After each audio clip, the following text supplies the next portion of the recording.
और विषय लेते हैं, लोगों से जानते हैं क्या और विषय उठाना चाहेंगे। जी आप बताएं। सबसे पहले टीवी 100 का अल्मोड़ा जिले के शालदी ब्लॉक में आपका बहुत स्वागत है जी। और इसमें जो जन सुविधाओं के लिए या जन समस्याओं के लिए इस समय वर्तमान में सारी जनता का बात जो एक मेन समस्या है, मुख्य समस्या सबको दिखाई दे रही है, वो सड़कों की है, सिंचाई की है और उसके बाद पेयजल की है।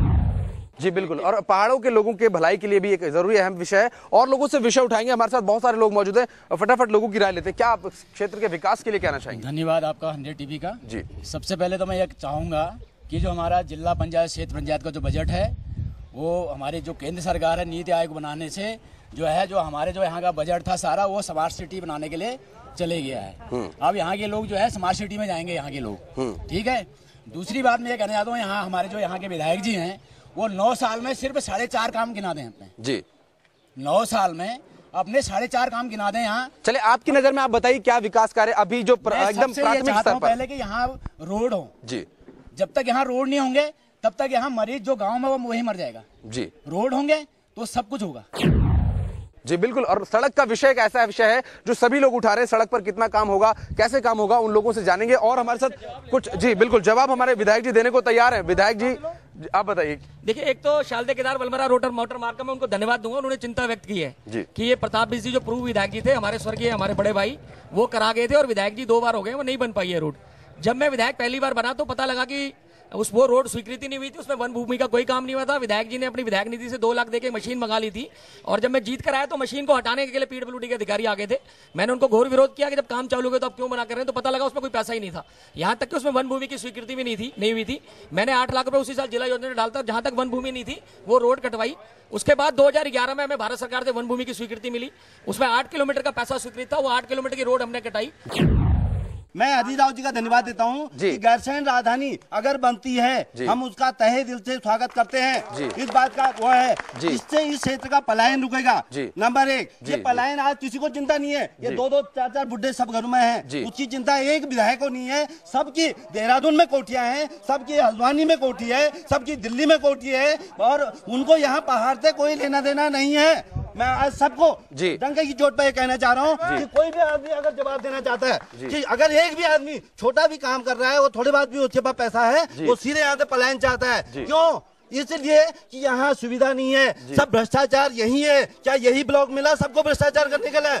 मैं पिछला महामंत्री रहा हूँ भारतीय जनता पार्टी का, विधायक जी से कहा कि सब आप ब्लॉक को सुधार दो, उन्होंने कहा यार ऐसे ही चलता है। उन्होंने दूसरा विधायक उनसे विधायक जी को कहा कि इसको बोले यार ऐसे ही चलता है। जब ऐसे ही चलता है इसको एक बार बंजर कर दो पहाड़ को, इसकी जरूरत नहीं है। न गैरसैंण की राजधानी की जरूरत है, न उत्तराखंड की जरूरत है। यहाँ राजनीति हो रही है, कोई अपनी विधायक को बढ़िया बता रहा है, कोई दूसरे विधायक को बढ़िया बता रहा है। पहाड़ का दर्द और जो दया है वो एक के पास नहीं है, ये खाली अपने वोट बैंक करने आए हैं। ये आज वोट लेंगे, कल को निकल जाएंगे। धन्यवाद जी।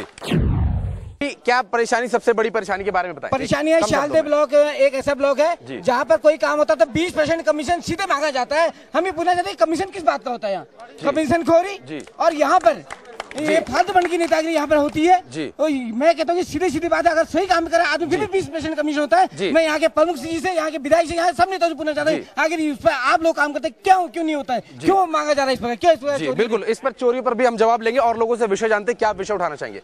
महोदय, मैं विषय ये उठाना चाहता हूँ, मैं किसी राजनीतिक पार्टी से का कोई कटाक्ष नहीं करना चाहता, चाहे वो कांग्रेस हो, चाहे यूकेडी हो, चाहे बीजेपी हो। मेरा एक ही मामला है। मैं अभी देहरादून में गया था, एक विधायक जी के कमरे में गया था। मैं यकीन नहीं करता हूँ कि वहाँ पे बीजेपी का विधायक भी था, कांग्रेस का विधायक भी था, यूकेडी का विधायक भी था। तीनों वहाँ पर आपस में हिल मिल के रह रहे हैं और यहाँ पे हम आपस में लड़ रहे हैं। क्यों? ऐसा क्यों? सबसे पहला तो एक तो ये है। दूसरा कि आप एक चीज बताइए मेरे को कि हम जिस तरह यहाँ पर पार्टीबाजी में भिड़ पड़े हैं, उसी प्रकार हम इस क्षेत्र के वासी हमारा दुर्भाग्य है कि हम 3 जिलों से घिरे पड़े हैं यहाँ पे। इन 3 जिलों के संगम, इन 3 जिलों का संगम होने के नाते इस क्षेत्र का विकास हो ही नहीं पा रहा है। हो क्यों नहीं पा रहा है? क्योंकि यूकेडी कहता है मैं बड़ा, बीजेपी कहता है मैं बड़ा, कांग्रेस कहता है मैं बड़ा। यहाँ महिलाओं को किस तरह से परेशानी है, सशक्तिकरण की बात हम करते हैं, लेकिन किस तरह से सशक्त करने की जरूरत है? सर, महिलाओं के लिए सशक्तिकरण की जहाँ बात की जा रही है वही महिलाएं बहुत त्रस्त हैं। सबसे पहला प्रमुख मुद्दा है कि यहाँ पर शराब, अवैध शराब इतनी बिक रही है कि बहुत ज्यादा नौजवानों का जीवन तो संकट में पड़ चुका है जी। हमारे बच्चे पढ़ेंगे लिखेंगे करके हम स्कूलों में डाल रहे हैं, लेकिन वो बच्चे छुट्टी होने के बाद ये बाजार में हर दुकान में शराब बिक रही है। हम तहसीलदार के पास भी गए, लेकिन अभी तक कोई कार्रवाई नहीं हुई है सर। और यहाँ से शराब के ठेके से, मैं तो कह रही हूँ शराब का ठेका भी आम बाजार में नहीं होना चाहिए, 1 किलोमीटर दूर कर दीजिए इसको। जी बिल्कुल। और यहाँ से शराब की पेटियां उतर के जा रही हैं दुकानों में, और शराब वहाँ पर बिक रही है।